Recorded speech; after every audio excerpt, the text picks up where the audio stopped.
Hello, everybody. My name is Matt Argenti, and I'm with Wilson Sonsini. I'm a member of our PTAB practice group, the Patent Trial and Appeal Board. So I've been at the firm for about 15 years now, and for the first few years, I was on the district court patent litigation team like Jim and Albert. And then when the America Invents Act came along and created the PTAB and inter partes reviews and the other proceedings to challenge patent validity post-grant at the patent office, I switched my practice to focus on those proceedings full-time. And now we have a team that focuses on those proceedings, works closely with the district court litigation team to coordinate strategy and arguments in district court and the patent office. And that approach has worked out very well for us. Our team has two former PTAB judges on it. And we love getting great results that help Jim and Albert move their cases forward and the other patent litigators. Well, thank you, Matt. Why don't you advance the slide? And this presentation is going to be divided into two parts. The shorter part will be mine, where we discuss really, I think, the most pertinent district court trend over the last year or two in the United States. And then we will go to the PTAB trends where Matt will present. Matt, if you could go to the next slide, please. I think the most significant thing that's happened in U.S. patent litigation, putting the pandemic aside, is the transition of where cases are litigated in the United States. And in particular, you can see that in 2018, the Western District of Texas, Austin and Waco being the primary courts there. There were 91 patent cases filed in 2018, and it was the 8th most popular district in the United States for patent litigation. By 2020, 856 cases, nearly a tenfold increase between 2018 and 2020, with the Western District of Texas has become the #1 patent jurisdiction in the United States, where you have then the second and third districts being Delaware and the Eastern District of Texas. Historically, Delaware and the Eastern District of Texas have been the top two forms in the United States. Now the Western District of Texas is. And there are some very significant impacts for all patent litigation companies in the United States, given this change. It's changed the economics and the timing and the dynamics of the case. So a couple things to recognize, and this shows the close connection between the district court practice and the PTAB practice. First and foremost, in the Western District of Texas, there's a presumption that you will go to trial 18 months from the filing of the complaint. And Mr. Argenti will talk to you, Matt will talk to you about what that means in terms of the PTAB practice. But that's very fast. And in that process, you would typically have a claim construction hearing roughly 6 months after the case management conference, which occurs 3 to 4 months after the filing of the complaint. So you're very likely to have your Markman or claim construction hearing in the first 9 months of the litigation. The other thing that's extremely important to recognize that is different about the Western District of Texas than, let's say, the Eastern District of Texas or Delaware, is that there is no fact discovery in the Western District of Texas until after the claim construction hearing. So there would be no fact discovery, no depositions, no document requests, no interrogatories until 9 months into the litigation. The problem with that is, of course, because there's no discovery, it's very difficult to get early summary judgment. And more importantly, because after the claim construction hearing, you're very quickly likely to go to trial 9 months later, you are going to have a fact discovery period roughly of 3 to 4 months after the claim construction hearing. That's incredibly accelerated. And if you think of that as a 3-month period or 4-month period, 30 days of which will be spent on document requests, interrogatories, you may only have a 45 or 50-day period for all the depositions in a case to occur. And if you think of 40 days of available days for business days and 20 depositions that will be taken in those 40 days, at the end of a case in discovery in the Western District of Texas, you're likely to face multiple depositions a week, and oftentimes double tracking of depositions. Additionally, it's very difficult in the Western District of Texas to win early. But what I wanted to focus on, and Matt, if you could advance the slide, I wanted to focus on, for the purposes of today's discussion, because it's short, on two things that I think affect Taiwan companies a lot and tend to go not recognized when people find out about a district. And in particular, it's the protective order. In the Western District of Texas, the procedures there tend to favor the patent plaintiff, many of which are non-practicing entities, or what they call patent trolls, that have no information themselves. And one of the big issues is source code, GDS files, manufacturing processes, and recipes. And this is from the court's fact website. And in the Western District of Texas, it's presumed that the plaintiff can bring working copies of the source code with them to the deposition to ask questions. It's presumed that the patent holder can obtain 250 pages of printouts from the defendant's source code, and likely more, because if there's multiple products, multiple versions, the court will allow more. And it would allow the taking party under the protective order to retain copies of that. And Matt, if you could advance the next slide. The Western District of Texas, which also Austin, Texas, has fabs. The United States, Texas, also Arizona, are states that do have semiconductor manufacturing fabs, also Utah and Idaho. But one of the things that happens here is that they also have standard rules to allow pages of manufacturing recipes to be printed. It also allows that once the plaintiff reviews the source code, you will have to produce those printouts within 2 business days of the request. There is no opportunity to delay, and the court will allow third parties, services and systems to host the information. Additionally, the prosecution bar for experts is narrow.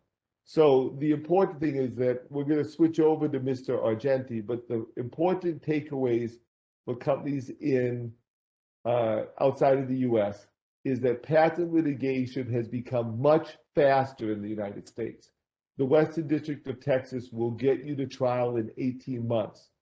That you have to be organized. You better have your plan for winning the case together before the claim construction hearing. Because once the claim construction hearing happens, you may have only 3 or 4 months for fact discovery, and then you go right into expert reports. If you're in the Western District of Texas, you need to make an early decision as to whether fighting or settling is the primary strategy. On the settling side, it's beneficial because for the first 9 months of the case, there's no fact discovery. So you'll be able to negotiate during that 9-month period without having your confidential information produced. After the claim construction hearing, you will have to produce everything, and you will have to produce it quickly. There will be no opportunity for you to delay after the claim construction hearing. You will have to print out the source code and the recipes 2 days after the request, after the source code's been there. The opposing party's law firm and experts will be able to hold copies of portions of the printouts of the source code and the GDS files. If your company has internal policies and concerns about security, if there are laws that prevent certain information from leaving the country, you need to address them in the first 9 months of the case before discovery commences. Matt, you can switch over now to your portion. All right, thanks, Jim. Yeah.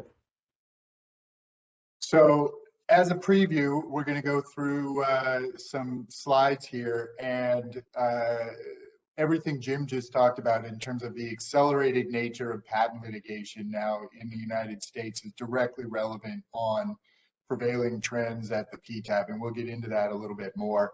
Here on this slide, we see some recent statistics regarding the number of petitions and the institution rates at the PTAB. And for those who may not know, there are two main decision points that the board has, that the PTAB has. And the first comes 6 months after the petition, and that's whether to grant institution and move the IPR or PGR to the next phase.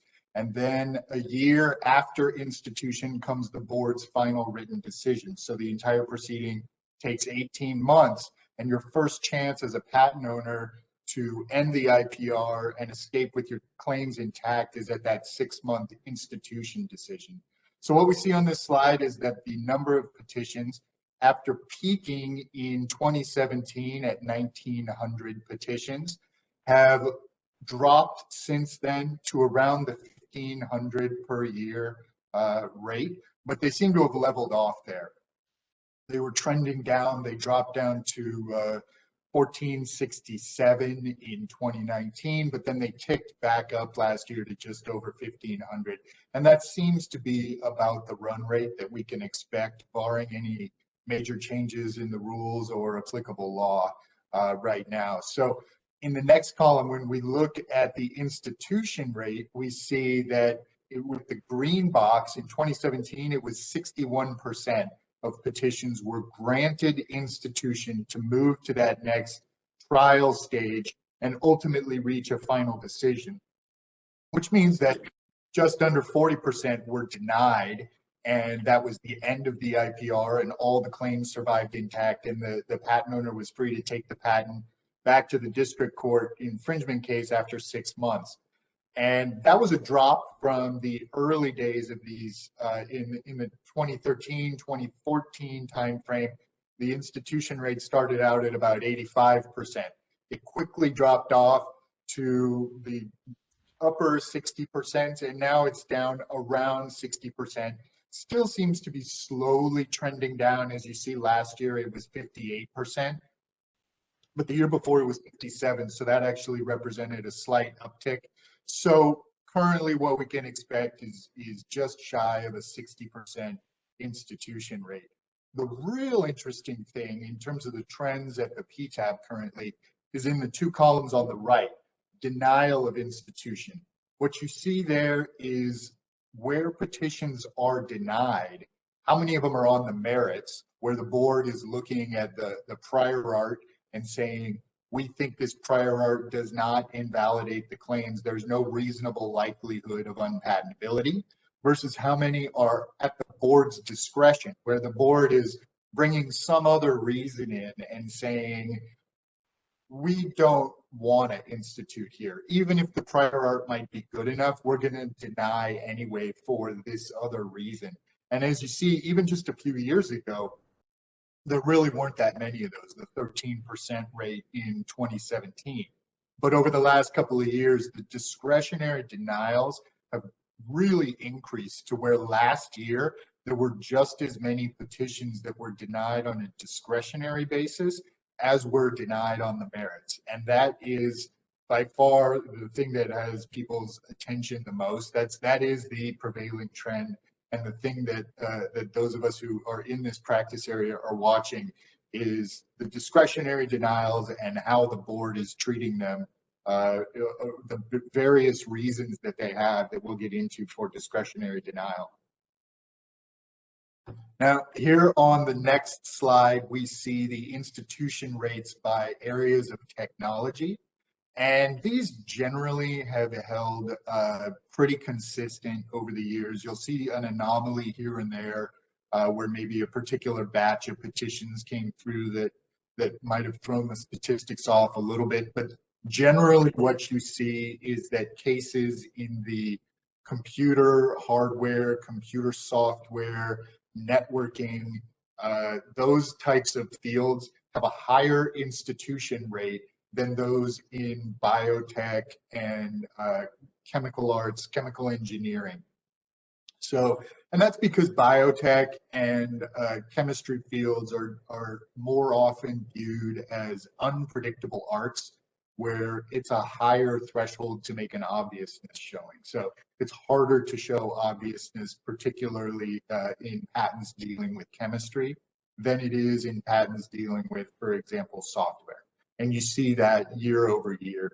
The one thing that kind of jumps out aside from that here is the mechanical engineering, where the institution rate dropped from 69% the previous year to 54% last year. I don't have a good explanation for that. Like I say, I think it was probably an anomaly that might have been thrown off by a certain batch of petitions or a small sample size, even though there were a large number of those petitions. If you work out the math, it's really only a handful of cases, a dozen or 2 dozen cases that makes the difference. So I don't expect that to hold true. Mechanical engineering typically has one of the higher institution rates. I would expect that to come back, whereas biotech and chemical, if you look at chemical and material engineering, that dropped down to 46% institution rate last year. Probably in the low 50s is where you can expect that to stay.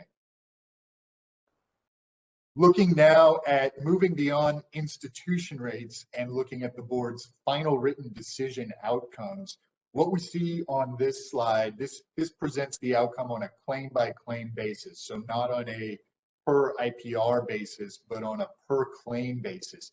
And what you see is there's been a steady decrease in the percentage of claims that have been found unpatentable in the board's final written decisions. And that's in line with a general perception that the PTAB became at least somewhat more favorable to patent owners over the last few years.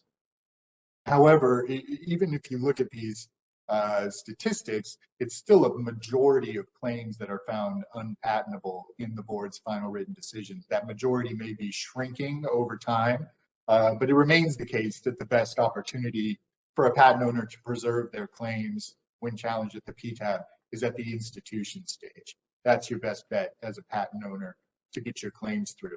The other thing that you'll note here on this slide is the green bars that represent granting amendments. So you have the opportunity to file a motion to amend for many years, up until 2017, 2018. The grant rate was so low that they really don't even register on this graph. It was almost impossible to get a motion to amend granted, and therefore nobody even filed them. It just wasn't worth the time and expense. We've started to see that change. Motions to amend are now granted at about a 25% clip, where they were, well south of 10% in the past. So you do see a few amendments, although it's still a vast, minority of cases where that's a successful strategy. So now we're going to talk a little bit more about discretionary denial. I said that was probably the biggest trend over the last year or so that is worth paying attention to in PTAB cases. What are the bases of discretionary denial? Why would the board look at a case and say whether or not the prior art is strong enough to show a reasonable likelihood of unpatentability, we are still not going to institute this case? There are 4 main categories. This list is not exclusive. The board has latitude to come up with its own justifications, and they'll do so sometimes based on a general statement of efficiency or other reasons. But these are the 4 main categories that you'll see. The first is where a petition is a follow-on petition challenging the same patent as an earlier filed case. So if this is the second or third IPR that's been filed against the same patent, then the board may use that in and of itself as a basis to deny the petition. And that applies factors that are laid out in a precedential decision known as general plastic, listed here. It's one thing that the board will look at in particular is whether it's the same petitioner filing the petition. That will definitely count against you. Whereas if this is your first IPR petition against the patent, it may not be dispositive that somebody else filed a petition against the same patent. So another thing they'll look at is whether you knew or should have known of the prior art that you're asserting now at the time that the earlier IPR was filed, or whether the patent owner or the board filed papers in the earlier IPR that you somehow could use as a roadmap to present a stronger case that maybe fills the gaps in the earlier IPR. So that's one basis. This is one of the bases for discretionary denial that's been around for a few years. You see General Plastic came out in 2016. So this is not one that has increased necessarily in its usage over the last year or so. It's rather one that the board has been applying fairly consistently for a while now. The next category for discretionary denial is where there are multiple parallel petitions against the same patent. And that's where a petitioner will file rather than a single IPR.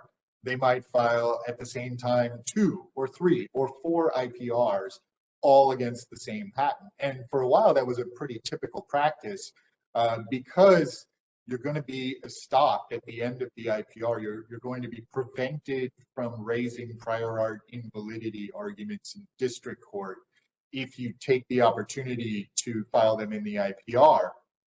And so the thinking was, well, maybe we want to file 2 or 3 IPRs to get all of the prior art arguments in that we like. And eventually the board started to frown upon that. This is part of the trend of, the perceived trend of being a little bit more friendly to the patent owner. The board said, no, we want you to pick your best prior art combination or 2 combinations at most, fit it in a single petition. And if you're going to file multiple petitions, you better give us a good reason why. So the Consolidated Trial Practice Guide that came out about 1.5 years ago allows petitioners a 5-page brief that's separate from the petition to explain why they're filing multiple petitions at the same time. Some examples that the board gives that might justify that are where there are a large number of claims or the claims are particularly long, so you can't fit even a single ground in a single petition. Then you can split your claim setup into 2 petitions. That's really the best likelihood of getting multiple petitions instituted against a single patent. Another example is where you're making a priority attack, priority-based attack. You're saying the patent that we're challenging is not entitled to the priority date that it asserts. And so here's some prior art that may not be prior art based on the date on the face of the patent, but here we think it qualifies as prior art. And then you can file a second backup petition based on the facially asserted priority date. That's another example that the board gives. Beyond that, if you're simply saying, well, we have a lot of good prior art and we want to raise it all, the board's probably going to institute on your priority, your favorite IPR petition, which you have to identify your top petition, and then deny the others. A third category for discretionary denial is petitions where the same or substantially the same prior art or arguments were previously considered by the office, by the patent office. You see that a lot in terms of a reference that was considered and the basis of a rejection by the examiner during prosecution. And so in the past, in the early days of IPRs, it was enough to simply say, well, even if the examiner considered this reference, they didn't consider it with this secondary reference and the obviousness combination that we're making. Or you could say, well, even if the examiner considered this reference, they didn't have the expert testimony that we're providing to explain the invalidity position. And that was enough to get institution and work around this statute 325D that applies here. That's no longer the case. Now there are recent decisions that say that a petitioner has to explain why the examiner got it wrong, or why the board got it wrong if this is something that was raised in a similar IPR against a related patent. So the bar has been raised in terms of using prior art that maybe was considered by the office previously. And then we get to the fourth category, and this is the big category. This is instances where a parallel district court litigation is expected to reach validity determination prior to the PTAB issuing a final written decision. So this relies on a couple of precedential cases, NHK and Fintive. And basically the thinking from the board is, if this case is going to go to trial in the district court before we're going to get our final written decision out, we're going to defer to the district court and we're going to deny institution on that basis. So, and you heard Jim say that the Western District of Texas typically gets to trial in 18 months. Well, guess what? An IPR takes about 18 months. And so basically you are on the clock to get your IPR on file from the moment that you get sued in the Western District of Texas or other jurisdictions that move similarly fast. You cannot rely on the 1 year bar. The statute gives you a year from the time that you're sued to file an IPR. You can no longer rely on that date as a sufficient time to get your IPR on file. So looking at Fintive in a little bit more detail here, this was designated precedential by the board in May last year. So less than a year that this case has been, guiding the board in its decisions on discretionary denial. And it lays out 6 non-exclusive factors that the board's going to consider when deciding whether a parallel district court litigation merits discretionary denial. The big one is number 2, proximity of the trial court's date to a projected final written decision deadline. As I just explained, the board is going to look at it and say, if this is going to trial before our decision is going to come out, you better explain why we shouldn't just defer to the district court. So then some of the other factors here are also important to address in a petition and as a patent owner in your preliminary response, because this might be your ticket to avoid institution. Whether the court granted a stay or is likely to do so if the IPR is instituted. There's a lot of strategy that comes into play here in terms of when and how to request a stay. Because you might want to request a stay right when you file the petition, even if you know the judge is going to deny that stay, because you might get language from the court that says, we will revisit this if the board institutes. And that can be helpful to take to the board and say, look, the court said it's open to a stay. So go ahead and institute. We have every expectation that there's going to be a stay. However, the flip side is that can backfire. If the court says, no, you're not going to get a stay now and you're not going to get a stay later, then that's, the writing's on the wall for the PTAB to deny institution and let the court handle it and take it to trial. Other factors. Matt, just one comment on this. I also just wanted to follow up on what you just said there. I think this has also changed the dynamic as to whether or not you file an IPR petition before litigation is initiated. I think statistically speaking, 86 or 87% of IPR petitions historically have been filed after litigation has been initiated. Here, if you are faced with a demand letter or a notice letter from a patent plaintiff that you believe very strongly will be filing a case, is very active, this might be a situation where you might want to initiate the IPR petition prior to litigation to put you in a better position with the patent office and the district court. I don't know if you had a thought on that, Matt. Absolutely. I think at minimum, you want to start exploring and preparing an IPR petition before. And certainly under some circumstances, it makes sense to get it on file rather than wait. But you're in the best position, even if you don't want to initiate the dispute by filing the IPR and you kind of want to take a wait and see approach, you certainly want to have the IPR ready to go, ready to file as quickly as possible after the complaint is filed. One other factor that I'll point out is factor 4, overlap in issues raised in the petition and the parallel litigation. So the board's going to look at whether the invalidity contentions in the district court case raise the same prior art as what's cited in the IPR. That can be a factor weighing against institution.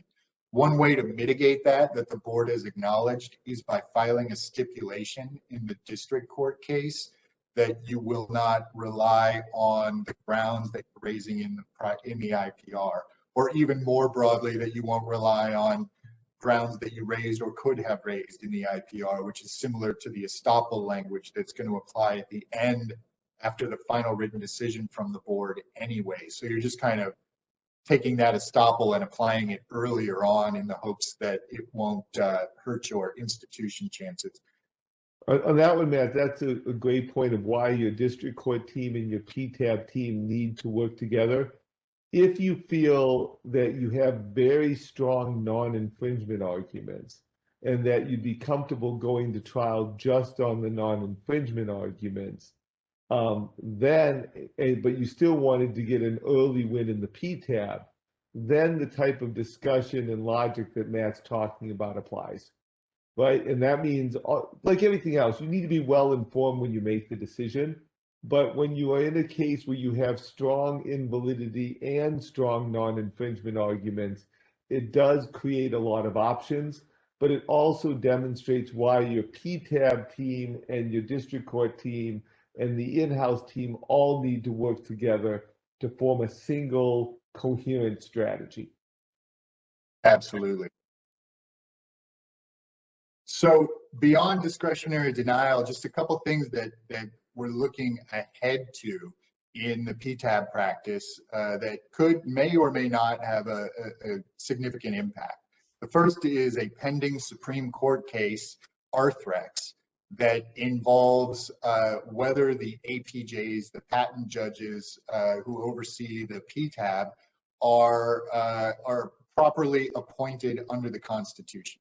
The Federal Circuit held in late 2019 that they were not, and that their powers where they were invalidating patents exceeded the authority that an administrative agency officer could have unless they were appointed by the president. So they found that it was a violation of the Constitution, the way that they were appointed and then carrying out their job. The Federal Circuit's remedy was to sever a portion of the statute that said that they could only be removed for cause, the patent judges. So that effectively gave the Patent Office Director greater oversight over the PTAB.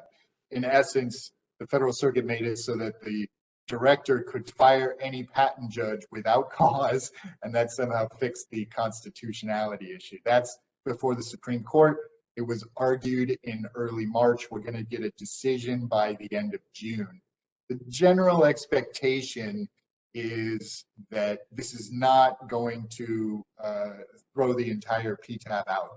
Although that potential is there, it's possible that the Supreme Court could say, yes, the statute that created the PTAB is unconstitutional. We need Congress to fix it, and then we'll have to wait for Congress to get it fixed. More likely, it seems that the decision will either be affirmed and they will put their stamp of approval on what the Federal Circuit did, or that they'll say there isn't even a constitutionality issue here. That seemed to be where the debate was during oral argument in terms of whether this is even a constitutional problem. So we'll find out by the end of June. In the meantime, there are quite a few cases, both at the board and at the Federal Circuit, that have been stayed pending this decision. So there's a bit of a backlog that's going to need to be worked out once we see what the Supreme Court says on this issue. So Matt, I just saw that someone had chatted a question, and the question was whether or not, if someone was a defendant in the Western District of Texas and a PTAB petition was filed for some of the patents in the suit, would a judge in the Western District of Texas grant the stay? And I thought I would address that in a couple points. One, it's always important to remember that in all patent cases, the parties are negotiating. So if it's a particularly strong IPR petition that's likely to be granted and the patent plaintiff is a company that will sue multiple other companies, you might be able to negotiate and make that case go away, or you may be able to have both parties stipulate to a stay. But in the Western District of Texas, absent a decision by the Patent Office to institute, it seems statistically incredibly unlikely that the court, Judge Albright of the court, would grant the stay absent an institution, which puts us on the horns of the dilemma that Matt had pointed out. If they go to trial 18 months from the filing of the case, and the judge believes that the trial date would occur before any final decision, then you are much less likely than in other courts in the United States to get a stay. Now, the strength of the petition, whether it's anticipation or obviousness, could impact the judge's decision-making.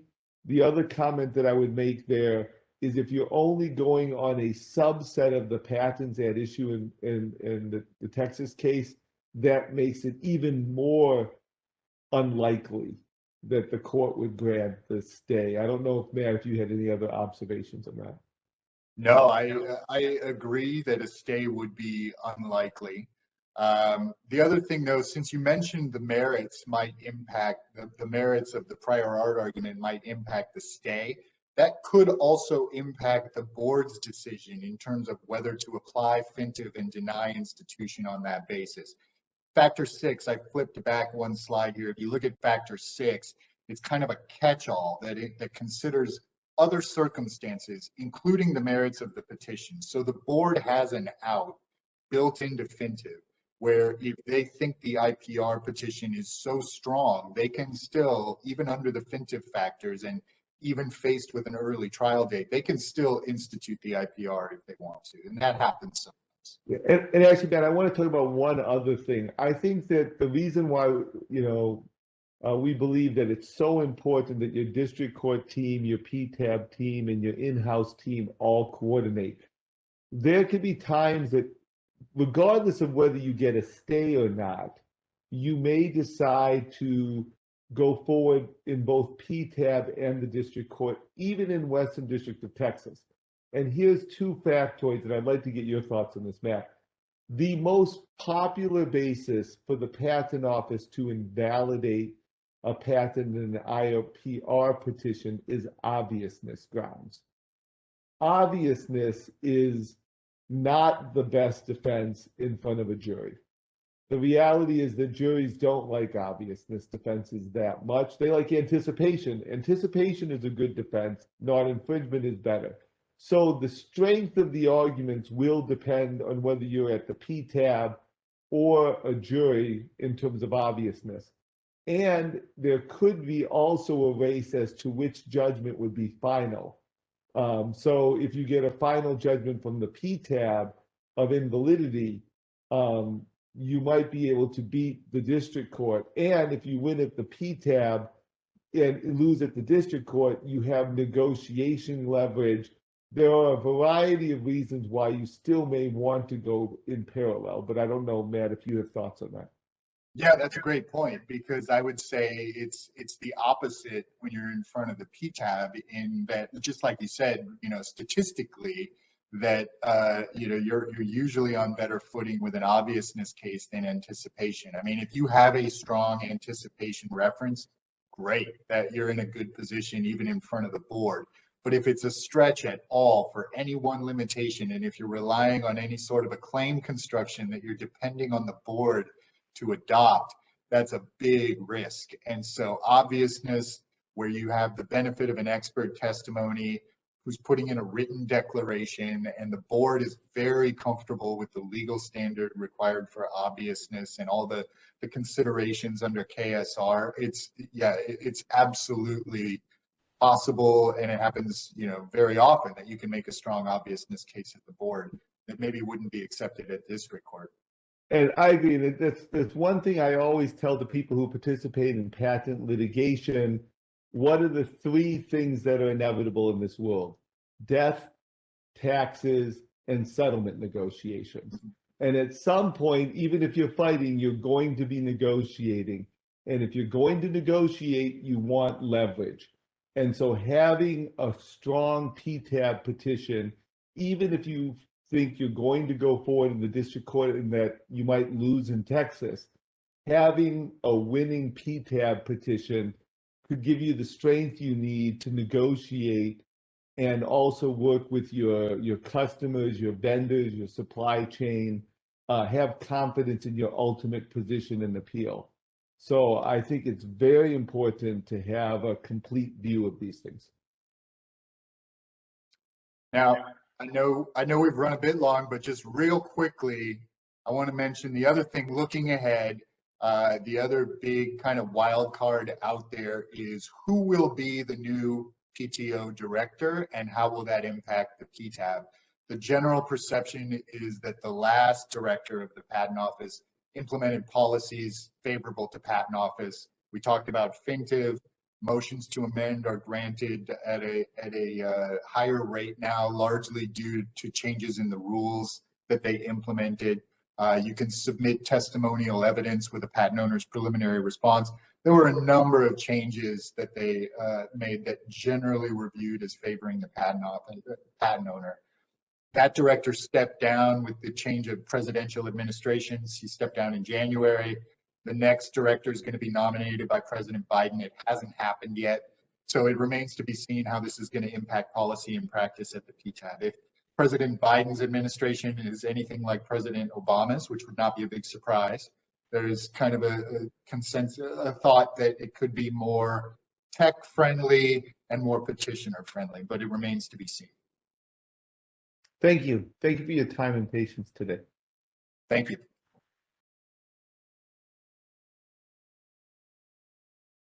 The question came in that if a patent owner of a patent X files a CIP application Y that's then granted later, could anyone file IPR or PGR to invalidate X and Y at the same time in a single case before the PTAB? Could IPR be instituted?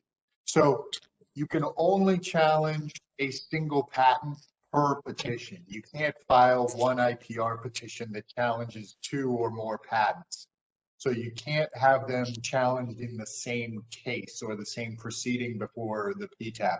However, there's absolutely nothing stopping you from filing two IPR petitions at the same time challenging these two issued related patents. That happens all the time. So you can absolutely challenge both of those patents. Both could be instituted. If you file the petition at the same time or very close to each other, it's very likely that you will get the same panel of 3 patent judges overseeing both cases. They'll probably institute a schedule that is synchronized between the two IPRs. You'll probably have a single hearing at the end of the IPRs that deals with both patents. So effectively, it's sort of the same case, even though it's technically 2 different proceedings with 2 different sets of briefing. Okay,